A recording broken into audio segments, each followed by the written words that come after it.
You already had coffee. No, I didn't. I had a car drink. Car drinks aren't even coffee. I've never had a brain freeze yet, and I hope to never have one.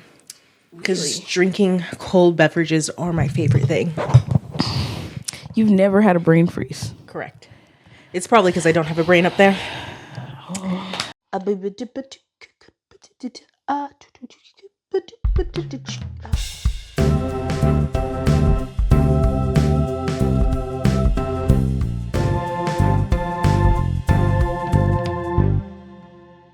Hello, hi, and welcome, peoples, persons, and background characters, to another episode of Spinning Tales, a podcast, maybe, a place where we acknowledge we are all amalgamations of stories still being told and do our very best. Wow, that was so flat. Best to draw out the storyteller in each of us. I am not a singer, but you can call me Jess. That is Brit. You can call her whatever you want. But Brit's Brit. You should call me Brittany. You established that we're not friends. Did I say friends? When? Did I say we were friends right now? This is a few videos ago. Many. It was a lot of videos ago. Several videos, actually. It hurt my feelings a little bit, to be honest. I was like, I thought we were friends, but you said we're not friends, and so people who are not my friends most people just call me Brittany. Even my friends just call me Brittany. You're the nickname giver. I don't do that. That's not true. Yeah. I've never given a nickname in my life. She's also a liar. I've never lied a lie in my life. Dirty liar. I've never showered a lie in my life. Wait, dirty liar? The coffee has just kicked in. Don't worry, the ADHD will be in full effect. Full effect pretty today. Soon. Full effect today. Oh, okay. We have a method to the madness. We do. I'm glad you remembered it, because the last few in a row, you're like, what are we doing today? Which, that's fine. We're running out of time. I do want to say that I have started DCC, because I can't say it Spoonerisms. What is it called? Dungeon Crawler Carl. That's the one. I have started DCC. And I did, in fact, finish the first book. And it is right up my alley. It's a lot of fun. So it's like a lot. I know I talked about this in a different, somewhere in the first season. Like, one of my favorite webtoons is, and honestly, it's a web novel first, is Omniscient Reader, Viewpoint. Yeah. And I read a lot of things like that, like, oh, the world has collapsed and now everything is gamified and we have superhumans, and so I'm like, I enjoy that. I enjoy the tropes of that. I enjoy like the kind of grind, not in a video game, because I cannot video game, but I enjoy the like grinding aspect of like reading and watching these things like play out. And so it is straight up my alley. Nice. And I was like, oh yeah, I'm definitely enjoying this. I'm reading it again with FA because I was like still worried because everybody was hyping it up, and I was like, come on, one for the team. Let us like it. And I like it a lot. Yeah. But FA and I did the same thing that we always do, which is like, oh, 2 chapters a thing. And then I was like, oh, I really like this. And FA is a heathen, so we are going to not do 2 chapters a day. We're going to do way more. Yeah. I've been ahead of her, and literally yesterday, or the day before yesterday, I was like at chapter 36, and I think she was at like 27.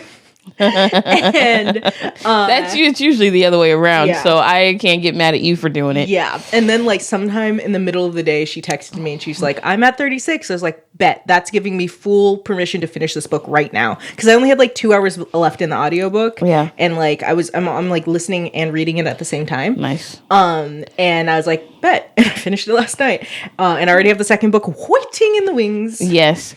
Okay, so there's a couple of questions that we have to ask for the audience's information. I'm currently on book 8.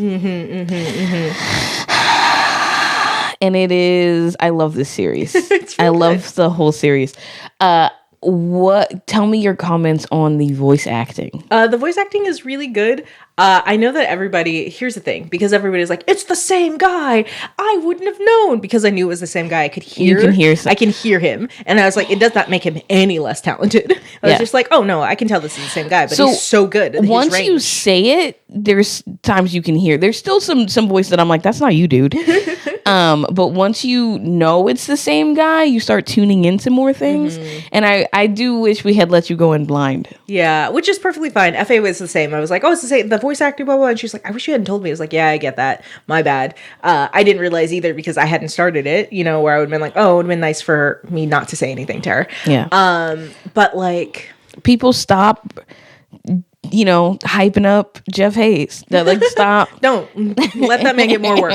You know what That's is really true. interesting because I'm reading it. So I'm reading along with listening because I mostly take in books via audio, specifically because my undiagnosed ADHD makes it really, really difficult for me to sit down and read without being really annoying. Like I have to have music on in the background. I need to be sitting in a space where I can see something other than my book, even though I'm focused. I need a lot of distractions around me to tune out to focus on the book. So typically I'll listen so I can be doing active things with my body and my brain is taking it in. But recently I've been realizing that like I've been reading less with my eyes, which as a writer is harder because of like as I'm writing, like, and you've seen it, well, you haven't, I try to edit it before I put it up, but like I'll pause it like, what is the punctuation for this? Where does this go? How's this? And I was like, is that a run-on or is that a thing that, does this need to be a semicolon? And I was like, okay, I need to like be physically reading. And I do read a lot of fan fiction. But I also am like auto-correcting a lot of the fan fiction, but it's also like, okay, I do need to be in books with my eyes. Life is easier when you just don't care about punctuation. I mean, the words are there. I still have to edit your stuff and add punctuation. I've stopped doing that. My life is easier. I've stopped doing. If you've started noticing that when you're reading along with Brits that there's like not calculation and not punctuation, it's because I have given up. If you would like to edit our videos for $20 a video, that is you shouldn't agree to that. That's a lot of work for $20. Don't do that. Don't do that. Don't do that. That is being underpaid. That is me robbing you. We wouldn't actually pay you that because we would feel bad about. I'd pay you $10. She'd pay you $10. No, no. I would feel bad for the. Pay me. You don't feel bad about it for me. No, you volunteered. Oh man. Anyway, okay. The reason I was saying this is because I know you're not reading it. And the end of the book with the writer's notes, the author is really funny. Like he has like, I don't know if you like, can you grab my Kindle? And then he's got like an about the author and in a parenthetical before it goes, this is where we switch to third person and pretend like Matt isn't the one writing about himself. And then he writes about himself and he seems pretty cool. Matt Dinneman is a writer and an artist from Gig Harbor, Washington. When he isn't attending cat shows, wrangling dogs, feeding turtles, playing bass in a punk/metal band, or writing books that make guys named Kyle threaten to kill his family because he called a goblin an incel, he designs cat-themed greeting cards and decorations. If you've ever walked into a Target or an IKEA or a Home Goods, looked at the weird wall art they have for sale there, and thought to yourself, who buys this crap? The answer is not nearly as many people as Matt would like. So please, buy all of his books. Or his art. And then there's a link to his art. No, that's awesome. Yeah. That is hilarious. I was like, oh, that's great. I'm like, I typically don't read the then things. Sorry. Yeah. But I was like, oh, that's fun. Yeah, you're good at avoiding spoilers, so you'll wait until you start like looking up like Matt Dinneman and like Jeff Hayes and stuff like that. But he's funny in person too. Yeah, is he? Yeah. He's in interviews and it's a riot. Nice. He seems like it. I was like, I saw his author picture and it's literally him with holding his bass. He's like, and I was like, I mean, yeah. Why do they have to be boring and stuffy?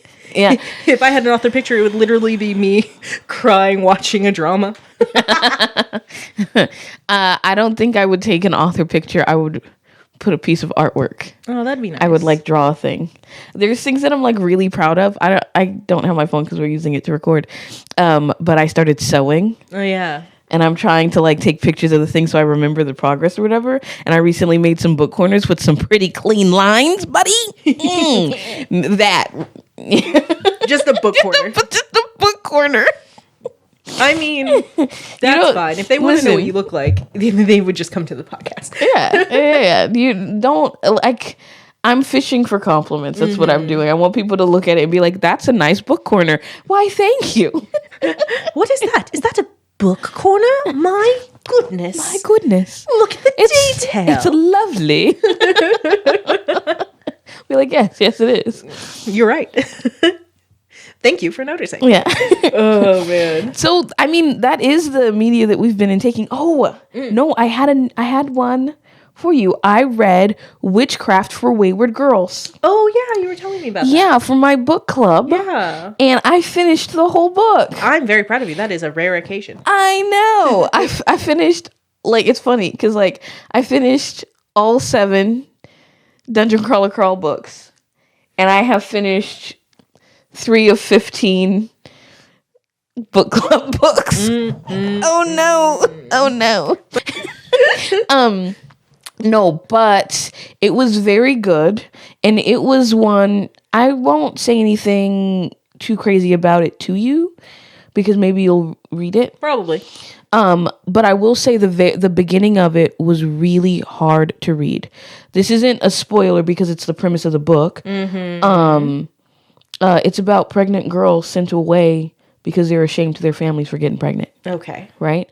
And there is a lot of religious trauma. Okay. At the front of the book. So, actually, I don't know if I would suggest that you read it because of some of the stuff that's in there. Yeah, that's actually, never mind. When you're like, it's hard at the beginning, and I was like, okay. So the beginning, I've got some triggers. The beginning isn't going to hit, I think, your specific triggers, but some of the points in the middle and the end might. But the very beginning was very triggering to me because it's so heavily loaded with like hellfire, destruction. You were terrible because you are a woman who decided to get pregnant, and God hates you. And because it was like, a one-woman job. You know what I'm saying? And so, I mean, that's one of the major themes of the book is like, why do we have to suffer? Yeah. Why there's like pain that needs to be paid apparently for the sins that we've committed, but why are we always the ones paying the price? Right. Good question. And so, I mean, I've deeply enjoyed the book, but during the first couple of chapters, I almost put it down. Not because it was badly written, but because I was like, this hurts. Yeah. That makes me think of the one book that I put down, and I'm not surprised I finished because I had to because I was in high school and I needed to do a book report. I was in 10th. I'm sorry. We're going to get off of this and start soon. But in the 10th grade, I had a English teacher who was like, all right, you have to do a book report every quarter. I'm not going to tell you what book to choose. You choose a book, you bring it to me, and I will tell you if that is a valid book to do. And you know, you're just like, so you're not bringing like Wimpy Kid Diaries. That was not out when I was in high school, but you know, things like that. Yeah. And I was like, I'm a bad student. I don't care. And I leave everything to the last minute. And then he was like, da-da-da. And I like went to the library. I don't know where I went. I just grabbed something really quick. And I ended up grabbing Alice Walker's The Color Purple. And he was like, yeah, sure. And I was like, great, I'm going to start reading this. I was an avid reader. Yeah. I'm not an avid reader now because I'm an adult who has too many responsibilities and cannot sit and read all day, unfortunately. But like, I like the first, I'm not going to lie, 3 pages are the most triggering thing. I think that was the first time I ever read something like that. And I put it down for the next 2 months. And then I was like a week before the papers were due. He was like, hey, by the way, these papers are due. As a reminder, 30% of your grade. And I was like, I have to finish it. I have to finish this book. And so I pushed through, and I was like, it was only 3 pages. And I flew through the rest of the book. And I was like, this is really good, until you got to parts at the end where it was like, now we're reading letters that are from the past that are reliving this. And I was like, push through. It was a really great book. It's one of my favorites. Here's the thing. I have read that book so many times. I also discovered it in high school, and like wore out the freaking cover like it was falling apart. One of my favorite books of all time, but extremely triggering. Yeah, you have to be careful who you would recommend that book to. I haven't read any Toni Morrison because I was like, I'm not going to be able to do it. Like I want to, but I'm not going to be able to do it. I was like, that is too much specific pain for me. Yeah. And you know, but I'm like, I love hearing people talk about them. Well, you know, not in detail. I read The Bluest Eye for a report. It was good. It was good. Caught the worst part of Beloved when it was made into a TV show. I stopped reading Beloved. I didn't watch the movie. Yeah, I wish I hadn't caught what I caught. And I was like, I cannot. Yeah. And like I think I would have made it through Beloved. Like I think it was a really intriguing story. I think at the time that I was reading it, there was also a lot of like racial stuff happening. Yeah. And I was like, I can't do this right now. in my real life and in my fantasy life, let me another time. And the time has not come yet, but another time. This definitely not going to be in the next 3 years.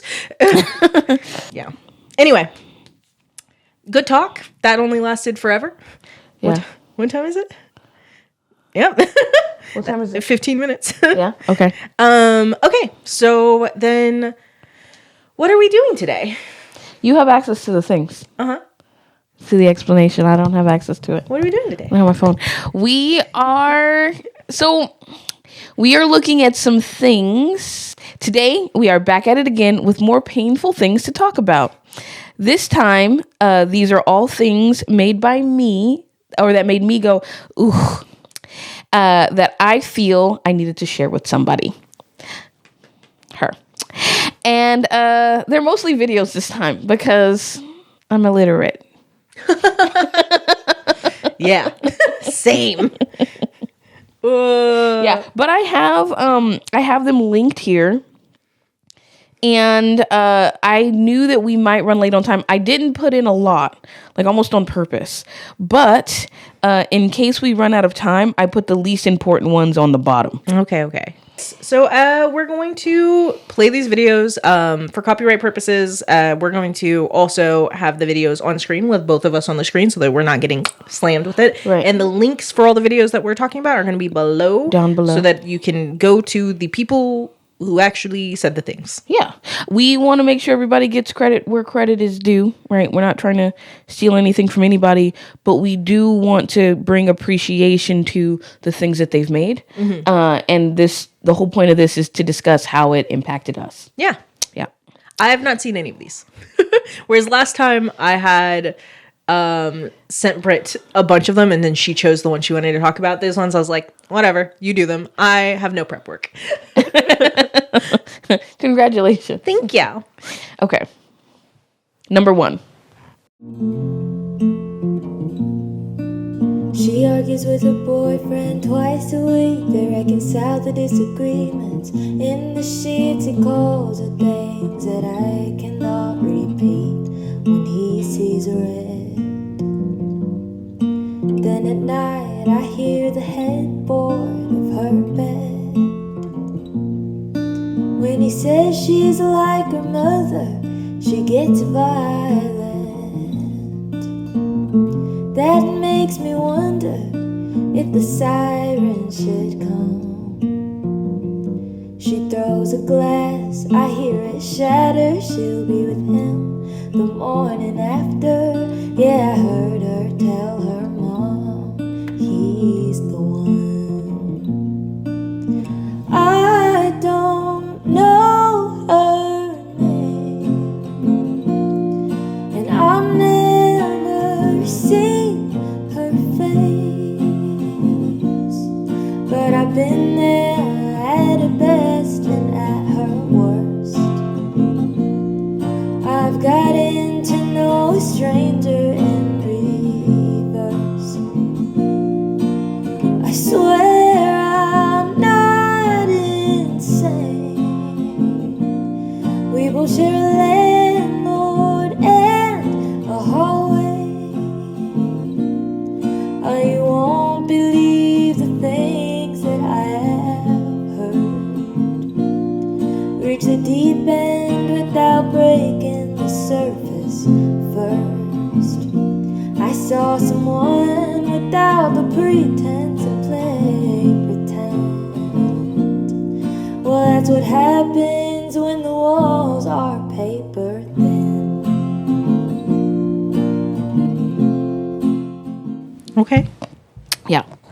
So, well, no, you're supposed to be responding to it. No, you can go ahead and say something. One, her voice is beautiful. Yes. That was a clip, and it was like, It It was a part of a song that you It was a part of a song. Paper Thin. And that song is out now. It's already out. So We also congratulations. have the link to I guess not Spotify, something else, because I don't like Spotify. Wherever her music is. You're nicer than me. I was just going to let them know. I was like, go find it. But because like when they Black click women on supporting women. Yeah, that's true. Make That it when- as easy as we can. But when they click on the link, they can see the name. But you're right. Yeah, Make we're it as gonna put easy. both. So beautiful voice. Such a sad song because it happens every day. Right? Like if we could just pretend, I'm like, oh, it's kind of a sad story that happens in like fairy tales, right? Like the finger gets pricked and she ate a bad apple and she fell asleep, and we can pretend to be sad about it, but we know it's going to work out. But no, this is real life for a lot of people, like stuck in this cycle, and it hurts my heart. Hurts my heart. Yeah, I think even like the idea of being the voyeur in it, you know, because I think that's such an interesting perspective. Because if we do see like art that is made like about this kind of toxic relationship, whether it be poetry or TV, movies, songs, it's usually someone who is in the relationship, you know, and not always. I can think of some songs that like have this third person view, but like this kind of even that is like I'm thinking of a specific country song that's like called Love Triangle. That's the point of view of a daughter watching her parents, but like this being even more removed. Yeah. You know, where it's like you have nothing to do with it. You are not in their life. You're not supposed to be hearing all of it. You're not supposed to be hearing any of it, right? Like you are not in a position to give advice to this person because you have no relationship with them other than you share a wall. Yeah. And like how hard is that? Yeah.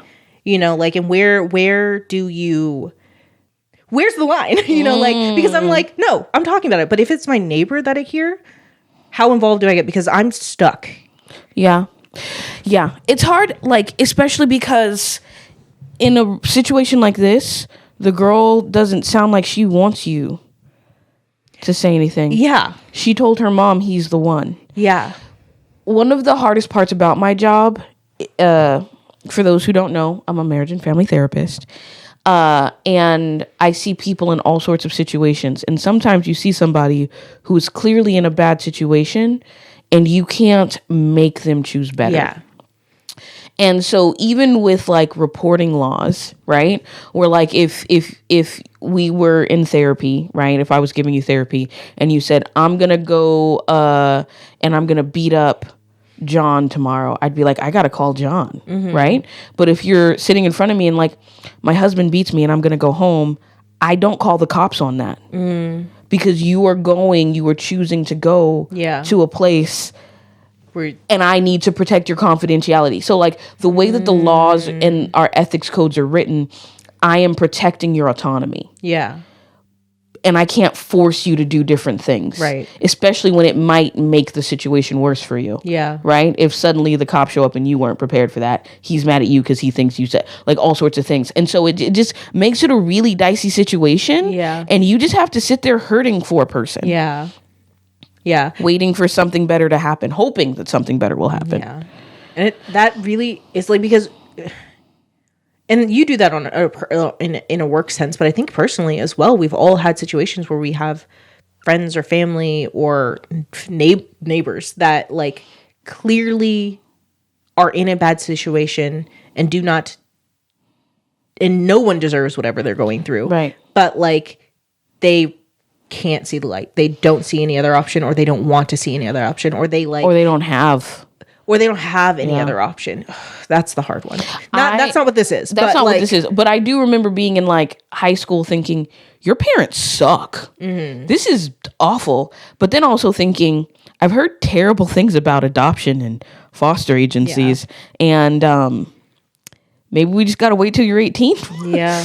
That's the option. Yeah. You know, like I think some of the things I knew about foster stuff was, you know, misconstrued and taken from like fantasy and things like that. But then sometimes a lot of abuse happens. Yeah. And I can't guarantee that you're going to go from this place to a better place. You might go to the same or worse. And how do we measure out that risk? as a child. You know, anyway, that it's an offshoot of this. It's not quite this. Yeah. But it inspires thoughts of that. Yeah.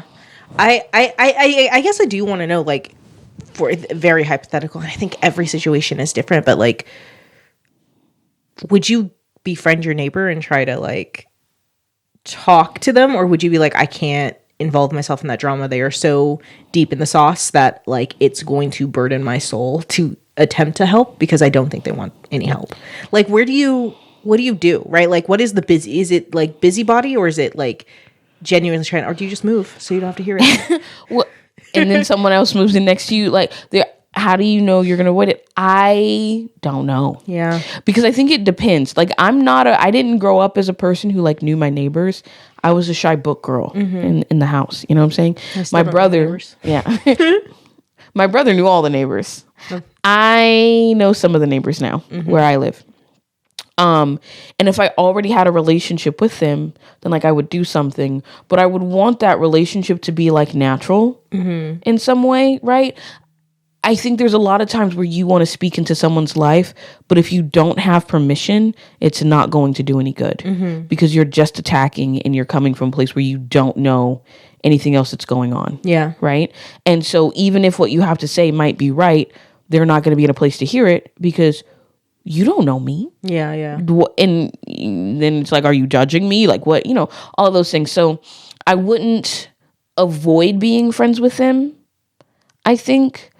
But I also wouldn't like falsely show up with a pie on their door, you know? Right. Like trying to get in. I don't think that would be my place. Yeah. Yeah. I don't have an answer. and again, it's all different. And who knows what we'd really do in real life. That's true. You know? I think I react differently if it's directly in my face. Like if it's just because like we live in a neighborhood and there's kids and they'll like run down the street screaming, or they'll be in their backyards like having like, you know, you're like, is that a scream of fear or is that a scream of fun? I can't tell the difference. I ain't got kids.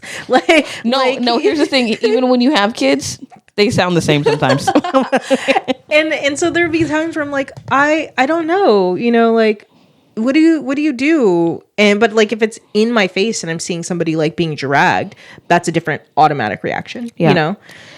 I was once at a bus stop and it was like down the street from my house. I was in undergrad and I was like waiting to like for the bus to come to school, and it was late, and like pretty close to us, like around the corner, a man and a woman started fighting. And from the sounds of the fight, she had, I don't know, like cheated on him, betrayed him in some way. But there's like, they're yelling.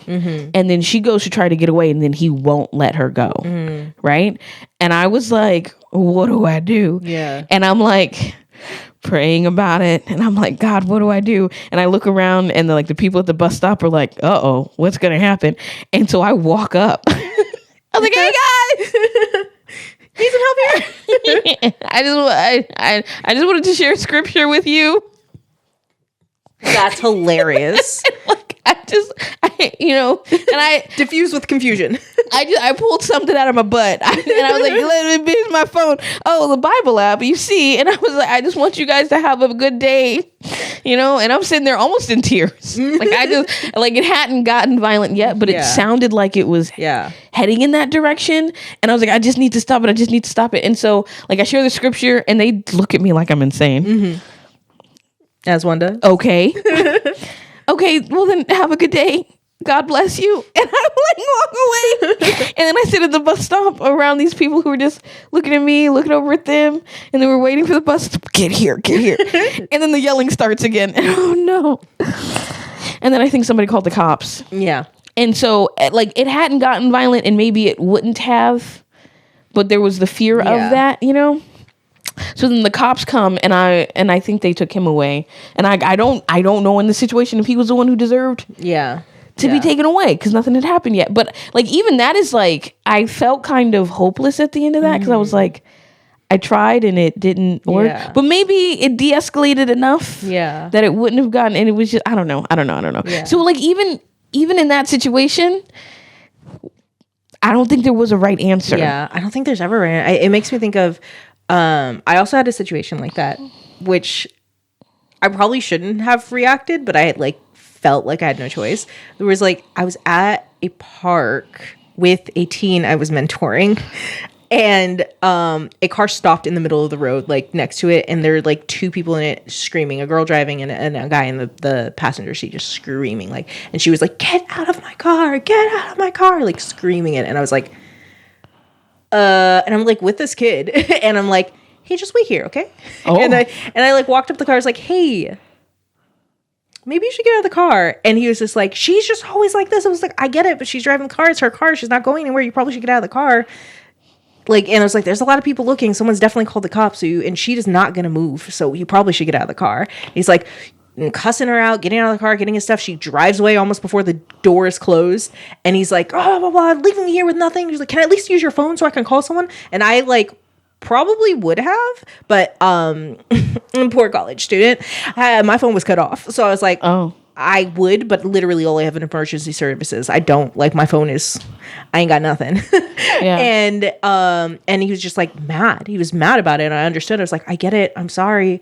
I'm real sorry. But like, she's pushing you out of her. Like, even if, I think I may have said that then, if not, this is what I would say now. It's like, did you really want to be in a car with it? Like, you're calling her crazy and stuff. Did you really want to be in a car with her? Yeah. That you call crazy, who had control of your life in this weapon that she's driving.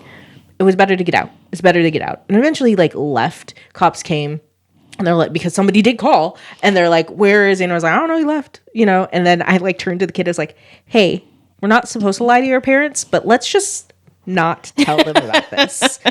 How about you don't tell them that I, like, told you to wait over there while I, like, went to a car full of yelling people, because she did follow behind me. She didn't go like right next to me, but she like followed behind me a little bit. You told her to stay. I told her to stay, and I also told her not to tell her parents, which she told her parents anyway. Oh no! What did the parents do? I'm a bad mentor. They didn't do anything. They were like, "Hey, no, I totally get it. That I'm glad nothing happened, but when you're with my kid, please don't do that." And I was like, "Fair enough. Yeah, that's fair. That's a fair thing to say." Yeah, I did tell her to wait though. Yeah, that was a good reaction. She was close enough to her home that she could have ran home if she wanted to, if something happened to me. Yeah. Yeah. Stressful. Yeah. So I think it's interesting because I think we both have the thing was like, if it's in our face, I was shaking and I was like freaked out, but I was like, I'm not going to not. Yeah. You know, I was like, I don't know who's in the wrong, but I know that if this continues to escalate, someone's getting something bad. Yeah. Go. Let's. Yeah. So is that the right thing to do? Is it the wrong thing to do? I would like to think that if somebody was yelling at me, somebody would come. Someone would come and say, I want that to be the case. Yeah. I want somebody to help. Yeah. But when it's a relationship like this, do you have permission to speak into it? A lot of times, we might be going on too long on this one, but it's so interesting. Almost 20 minutes. So this will be the last thing that I say, right? A lot of times when you're doing therapy with a person who's in a situation like this, the last thing you want to say is leave. Because everyone in their life is saying that, and they feel isolated, and they're fighting against the no. And they're taking their autonomy by staying instead of by leaving. And so the work that you do is to tell me about this relationship. What do you like about him? What do you dislike about him? What do you like about the rest of your life? Where do we build up your confidence in other ways?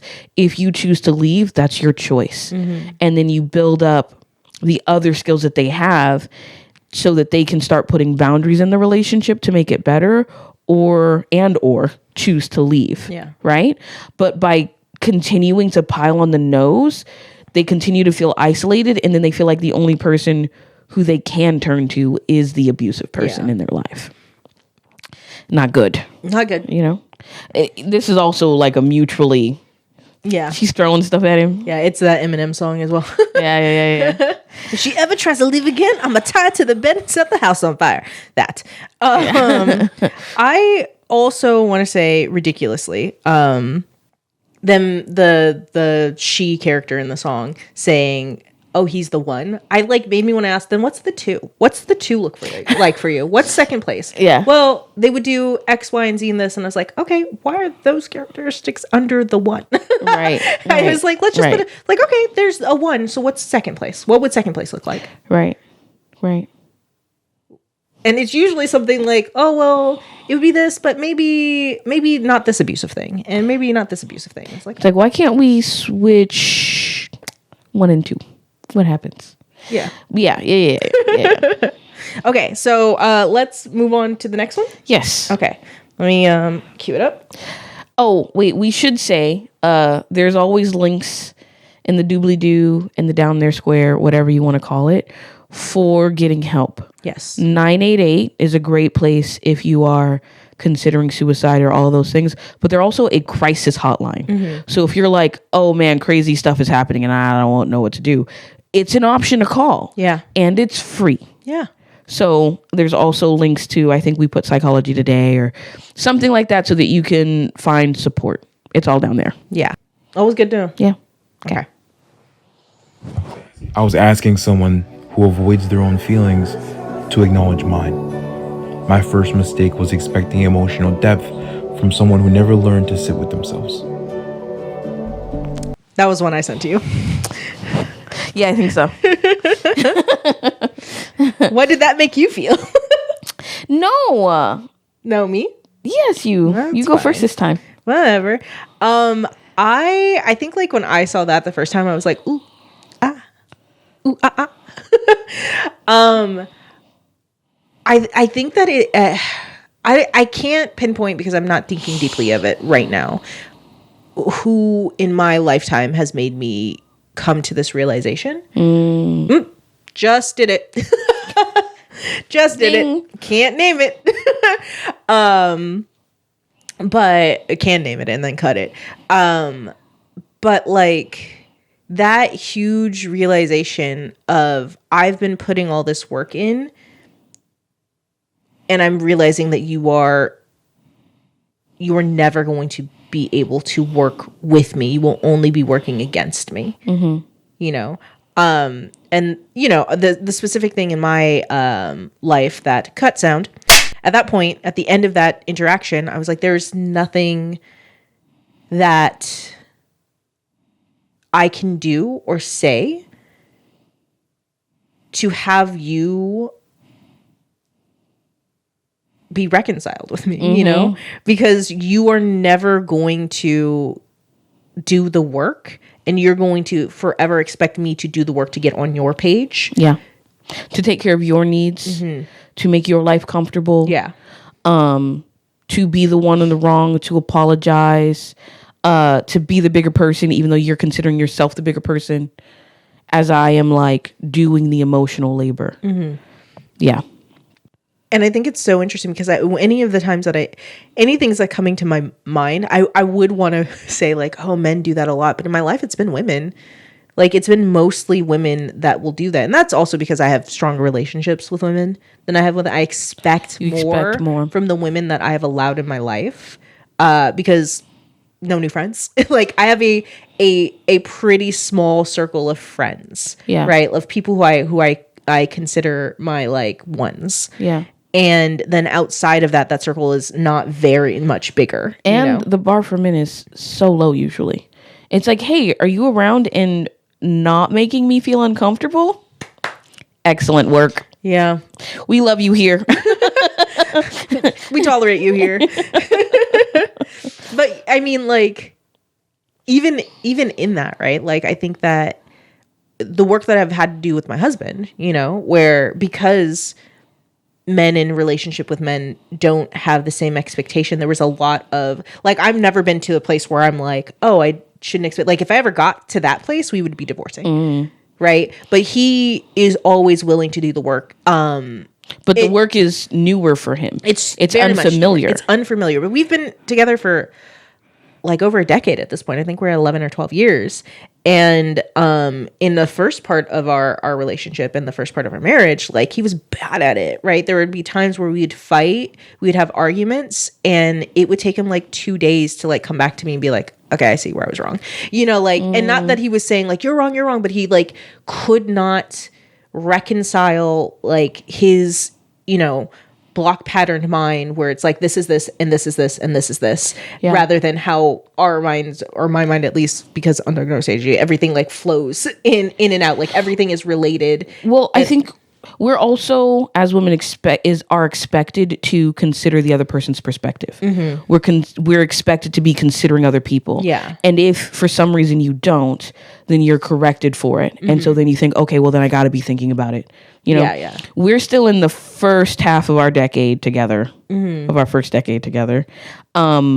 And it's amazing to see how he's grown. But we've had moments where he's like, well, why doesn't this? And we could just do that. And I'm like, hey, dude, you are coming from a place of a 6 foot tall dude with like muscles. I'm literally not allowed to do that. Yeah. And he's like, I don't get, it's fine. And then we had a moment where like things were happening in the world. And he's like, there's nothing that I can do, and I feel so frustrated. And like, what am I supposed to do? And I was like, you just have to sit with it. And he was like, what? And I'm like, that's how I live. I have to live my life that way. Yeah. And he goes, oh, whoa. And I'm lucky that I'm lucky that I'm married to a man, but also I very purposely chose a man who was able to, okay, you know what? I am going to choose to consider, even if it's difficult. Yeah. I'm going to do the work of trying to consider other perspectives and hear from your point of view and do the emotional labor. Right? Even as it's unfamiliar and it's going to be clumsy, and that's okay. You know? I know we're lucky women. Yeah. We are. I'm glad we're married to the men we're married to. I'm glad they are trainable. You can cut that part. Nope. Here's the thing. And this is with this. And, you know, if you don't like my word choice, I totally understand. It is a harsh word choice. But we as people all train people to be in our lives. You've trained me as your friend. I've trained you as my friend, right? Like, there are things like, even you being like, you would really love this book. Actually, never mind. Because you've learned, like, rather than like, oh, like, we train each other to be in relationship with each other. I think the word, it is the word choice. Yes. It's a good thing. I like teachable better. Teachable feels more people. Trainable feels more animal. We're all animals. You and me, baby, ain't nothing but mammals. So, yeah, I know every word to that song. It used to be, I used to stim that whole song in high school. Oh no, Don't start it. Oh no. Don't start it, because when I start saying that, I'm not going to say it because when I start saying it, I have to finish the whole verse. So we're going to stop it. We're going to move right past. I totally get it. I totally, because as a writer, I'm like, words have meaning, and how you say what word you choose, especially in languages that have many words to say the same thing, like English does. It's important. Like, that's one of my tattoos, right? Like this tattoo says adequate, and when people see it for the first time, they're like, why? And I was like, because it means you're enough, but it has a negative connotation. Adequate means it is the perfect amount. It is not too much. It is not too little. It is perfect. But when you say it adequate, people have a negative connotation for it. And it's to remember that how you talk about yourself matters, right?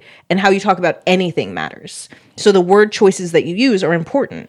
And because I am not a people person, I use the word train because, like, for me, it's hard work. Yeah. Like, I don't want to have to interact with people. Like, I don't like it because it is so tiring. Like, I am on the biggest, like, if you ever catch me and my husband in public, you are going to look at us both and be like, he's the more introverted person. And that is a lie. He knows by name every neighbor on our street, has the numbers of most of them. I have never made eye contact with anybody. Like, you even knowing us are like, you lying though, bro. And I'm like, no. I'm not like, you're lying. I knew that you had not made eye contact with your neighbors. I did not know that he had gone. I knew that he was considerate enough.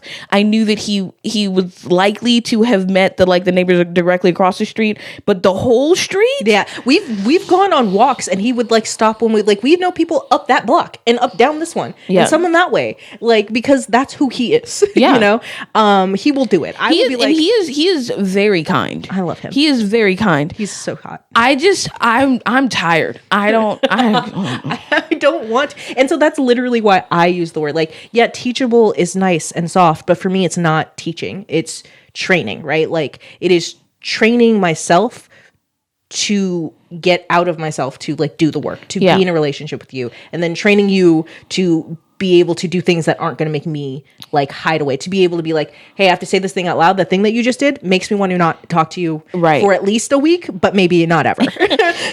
So, I mean, I understand the word choice, and I appreciate the thought behind the word choice, right? Because it is hard work to be in relationship with people. Yeah. We're going to get into religious stuff, I think, later. Yeah, I saw the what you titled one of them. But one of my frustrations with the faith community that I've spent most of my Christian life in is that they were very eager to train me to be in community with them, but would not be trained in the other direction. Very good at don't curse, don't lie, don't cheat, don't steal, don't have sex, but not good at treat all people as equals and don't be racist. Yeah. And as soon as we bring up that stuff, they're like, we don't want to talk about it. We don't want to be political. You know, people are mature. You have to meet them where they're at. But if somebody comes in with one of the list of things that they don't find acceptable, it needs to change immediately. And it comes back to this, like, oh, I was expecting emotional depth because it was required of me. But it was really just required that I make you comfortable. Yeah. And you are refusing to have the emotional depth to actually wrestle with the scriptures and love people who are marginalized or who don't necessarily fit into your quota in appropriate ways. And I've spent years wrestling and expecting you to do it. And I'm realizing I don't think it's ever going to happen. Yeah. And it's hurtful, you know? So there's people who I'm like, I like seeing you at a cookout, but I would never trust you with my children. Yeah. Because you would have the wrong ideas for them. Yeah. You don't actually live out Jesus. So it's hard. Yeah. And I think that's the like really good thing about this, or the thing, the video that caught me was the, like, you can make a decision to step back. You can make it, once you have that, you now have a decision to make. Yeah. You continue to pursue this person who is not going to learn or not. And that, and again, words mean nothing. And this is just, but in the same way, it was like, you can choose to stop training. Yeah. Is it worth the discomfort of training yourself to be in relationship with them and trying to train them? Is it worth the discomfort of the negotiation of relationship when you know they're not sitting down at the table? Yeah. And if you don't have to be around the person, why? Right? And so, like, there's a lot of discourse online about, like, oh, the minute anybody makes you uncomfortable, you just, like, cut them out. That's happening, but I think with a lot of these situations where it's like, I'm leaving my faith community, I'm not talking to my family. This isn't, they insulted me one time, they stepped on my foot. It's, I've been trying for X amount of years to be in relationship with you, and this is not working out. Yeah. I don't feel respected, I don't feel cared about, and I've tried the other things. Yeah. I think there should always be some amount of effort. I'm known for doing too much. Yeah. But I do believe, okay, if I gave 110% in this relationship and then it still came back nothing, it's not because I didn't try enough. I give 110% and then, oh, well, that didn't turn out well. Lesson learned, moving on. And then you're like, oh, well, you didn't want to, no, I did want to. Yeah. I did do the things and you didn't want to. So now I get to choose where I take my 110%. Yeah. Yeah. Anyway, I mean, I'd say more, but let's at least get a third one in. If you need help with relationships, good. Look in the doobly doo. If you want us to talk more about relationships, no. It takes too much time. Okay, so this is a text. Yes. Okay, so you're gonna have to read it because I'm illiterate. Oh no, you didn't bring your glasses. That too. Sometimes I'm terrified that the goodness in me is just a performance I perfected too well. That every kind thing I've done was only a trick I learned to survive. I fear the people who love me love a version I rehearsed, and if they saw my thoughts unedited, they'd call it manipulation, not humanity. Even my guilt feels suspicious, as if remorse itself is a lie, as if caring is just another way to convince myself I'm not cruel. So I stand trial in my own mind every night, both the accused and the judge, wondering if the worst things about me is how badly I want to be good. Yep. I feel that. Imposter syndrome. Yes, that's exactly what it is. I will say, I don't know, because we were friends before you got married, but we weren't really friends before I got married. Oh, You know? that's true. We were friends enough that you invited me to your wedding and reception. And you told me, and you knew me well enough to be like, if you're late, I want you to know the doors will be locked. I said that to everyone. Here, 1 second. I want you to know my wedding, 1, Banff. 2, It was really good. It was a good time. We put on a show for as cheap as we possibly could because me and my husband do not believe in parties to celebrate ourselves. But I like literally told, I was like, look, I think the last wedding I had been to before, FA, you're never going to see this. I love you. And I also know you were upset. Her wedding started 3 hours late. She is Nigerian. But that had more to do with a lot of other stuff. And she was angry because that is not who she is, right? Yeah. She's a very responsible lady. I like, in general, weddings usually start 45 to an hour and some change late, right? And I was like, look, I haven't kissed this man. We didn't have any connection. What? We didn't have any like intimacy before marriage, even kissing. And I was like, I'm counting down the I'm minutes. gonna need I do to be said within 20 minutes. Okay. Like, I'm dressed up. I got makeup on that I never wear. My hair is in a way that I don't ever do. I want to move on and make out with this man. So, the wedding starts at 3. The doors will be closed at 2:29. The music will start at 3. And 100% there were people who did not make it into our wedding because the doors were closed. Yeah. I was like, you will not be walking in while my bridal party is walking in. It's not happening. We had people guarding the doors. Nice. I was like, be here on time, or I'll see you at the reception whenever you get there. Yeah. My wedding started on time, surprisingly. Did it? No. No. It did start late. But my side of the wedding was early. Yes. We were early. I was bored. But things happened. Yes, I'm glad you were bored. Bored is much better than any other I was sitting there and I was like, I should have brought my Switch. Yeah. Yeah. Like, dang. But we did start a little late, didn't we? But I was really happy that I was on time. Yeah, I was happy that you were happy. And I didn't know what time we actually started because you guys had stolen my phone. Yeah. And I didn't. Yeah. Hey, I'm going to get back to the thing I was going to say. Oh, yeah. PSA for anyone. On the day of the wedding, lose the bride's number. We had to shut off your phone because people were calling you on your wedding day. Yeah. I was like, the way I will cuss in this church. I was very... Anyway, getting back to the thing that I wanted to say, why I brought up the marriage thing. So like, I love my husband and I'm married to him, but if anything ever happened, I would never get married again. I didn't want to be married in the first place, right? And this is not to say like the church made me get married. Like my no is strong. Like I know who I am. That man wooed me. But like I have since very young been like, I think probably 13 or 14. Like I was like, I would like to be a foster mother. I would like to adopt children, and I would like to not be married.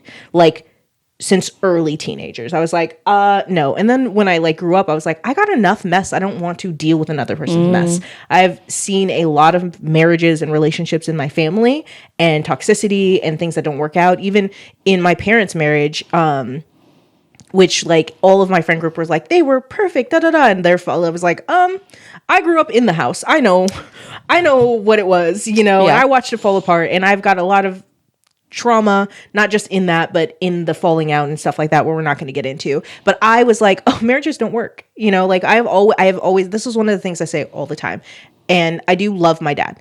May he rest in peace. But like, I would always say is like the dad that I had at 11 was a different father that than I had at 16. Like the dad that I had at 18 was a different dad from the one that I had at 23. Like we change, right? And there is a history in my family of on every side of people like being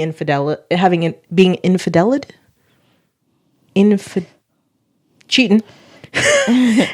Being adulterous. Yes. Cheating, things like that. And I was always like, who's to say that I'm not going to like cheat. Like, I don't believe in cheating. I think cheating is disgusting. If you find someone else that you want to be, end your relationship. Just have enough respect with me for me to break up for the with time me. that we've had together. Like, let's not, but like, I was like, but like, I can say that now, but I could have also said at like 15, my dad would ever cheat on my mom, and I'm like, it doesn't make sense to be in a marriage, to link up with someone else, and now we are tied.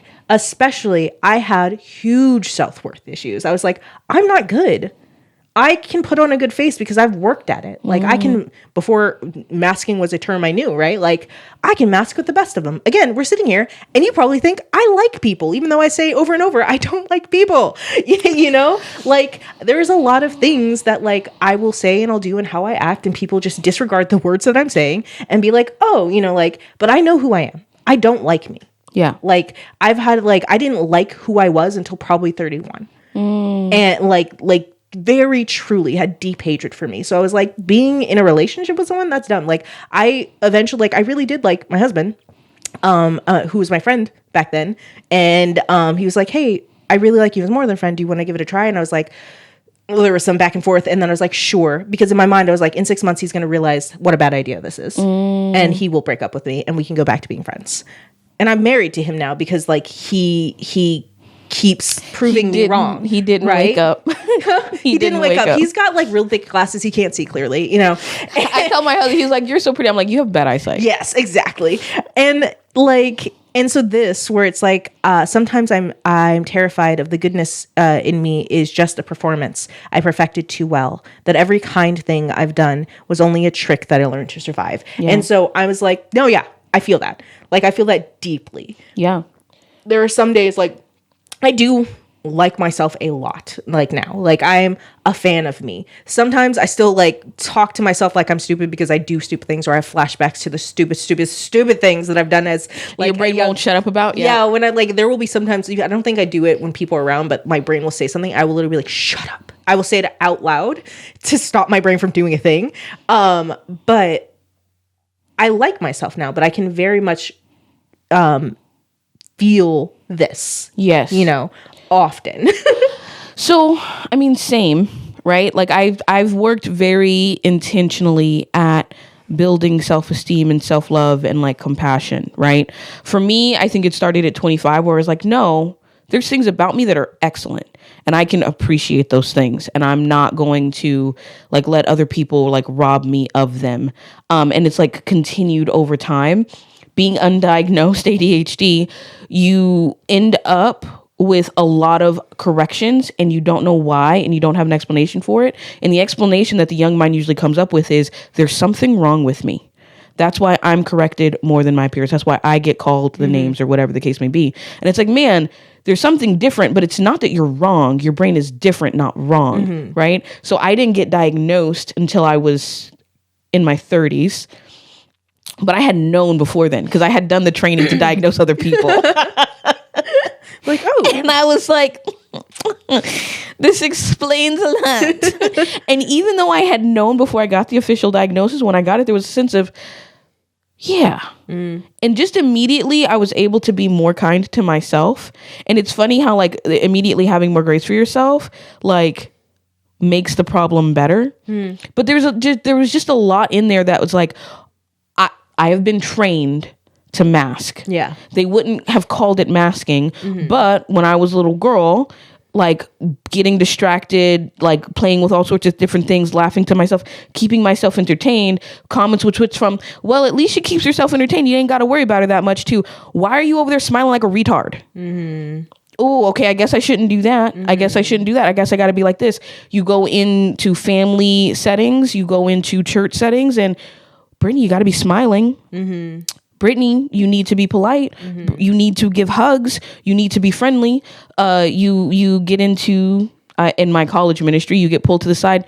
Brittany, you seem like really sad today. And you think, oh, they're going to check in on me. And they're like, that's really bringing the environment, the atmosphere of the ministry down. And you are such a light. We need you to be happy so that people can feel comfortable. And, us as sisters, we need to make sure that the brothers have a good environment to come into. Let me just be your performative magic Negro. Yes. And so then I'm like smiling and laughing and like, I was in a therapy session and I was like, I'm like not feeling good and I can't go to church because then I like have to like smile and and like, but I have to go to church. And she was like, why can't you just not smile at church? And I was like, I'm physically incapable.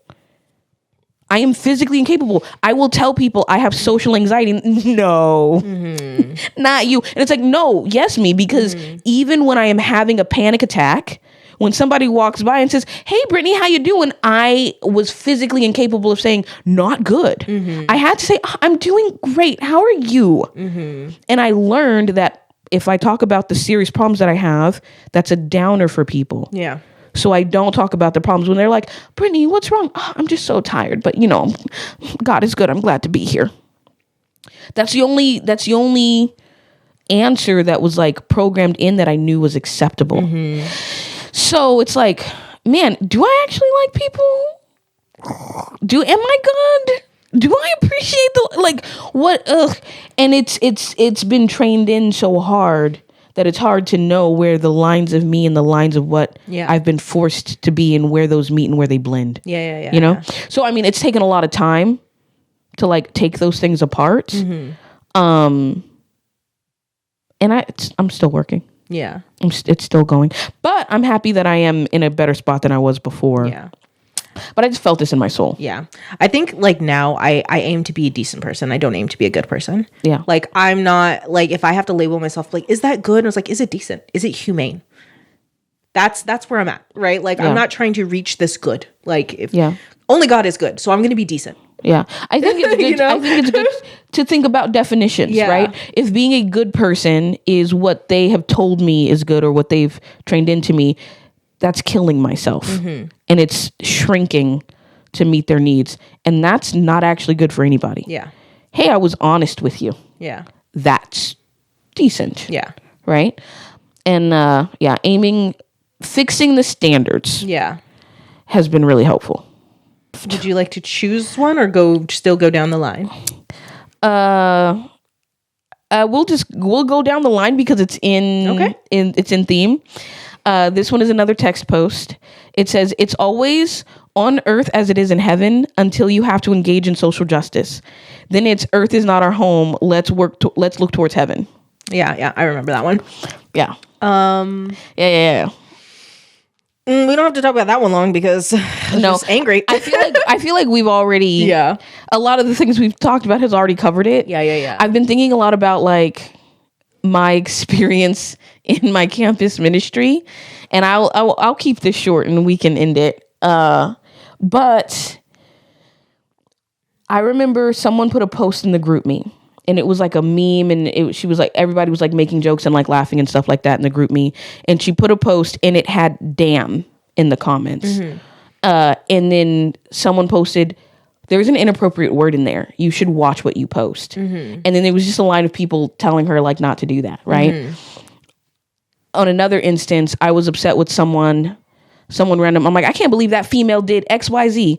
And someone was like, Brittany, that's not respectful. You need to be careful about how you talk to people and how you talk about people, because that's not showing the love of Jesus, right?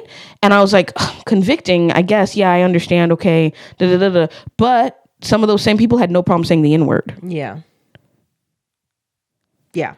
Or talking about how they didn't date black women. Yeah, I was like, specifically had no problem saying the N-word when they were not.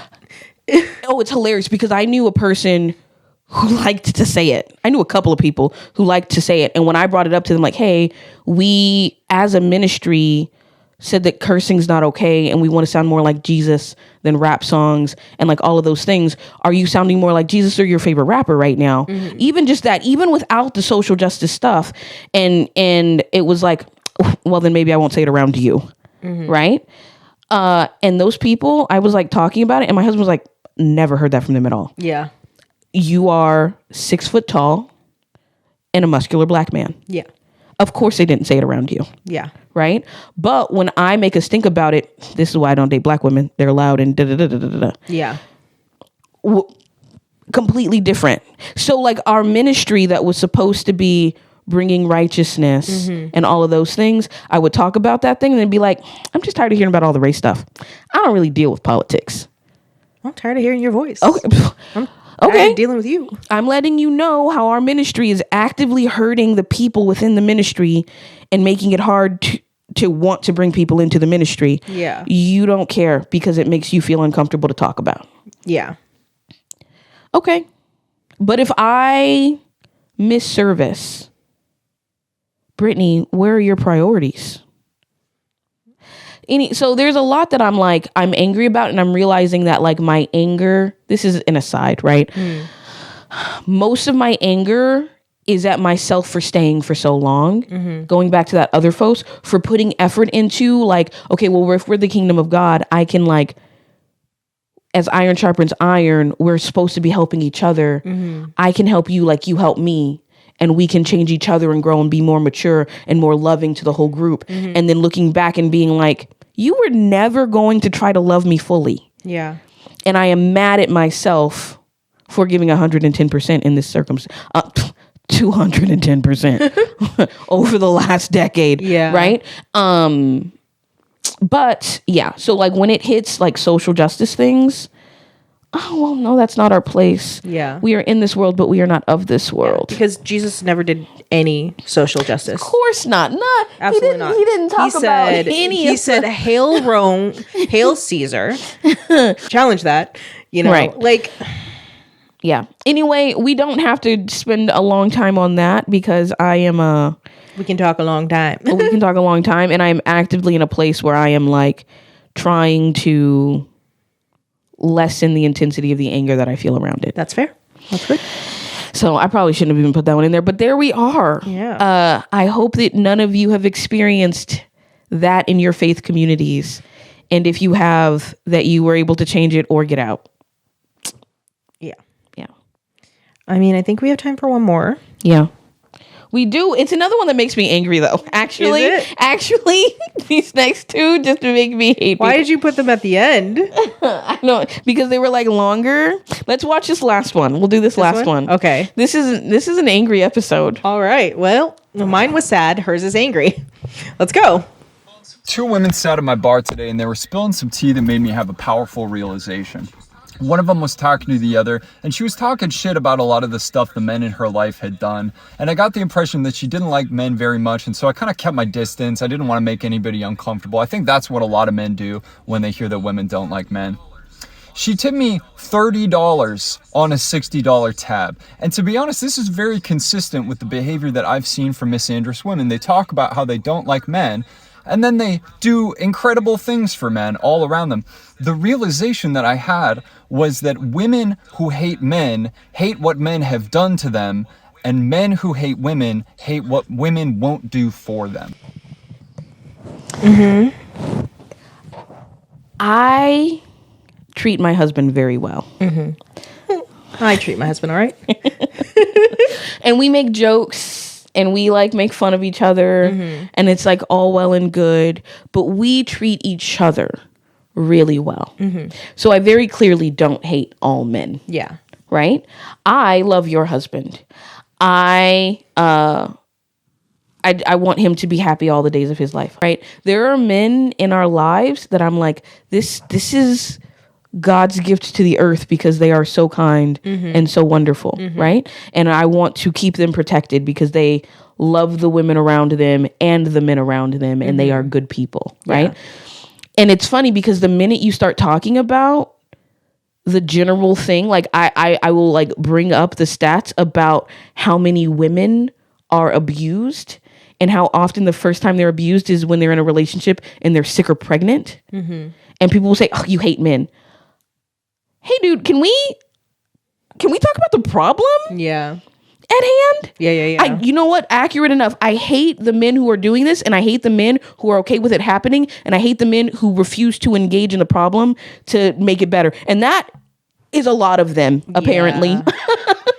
So, like, it makes me really incredibly frustrated that you can bring up any problem with the system as it is and the way that women are being hurt and the way that men are being hurt. Men are actively being hurt because they don't have permission to have full access to their emotions.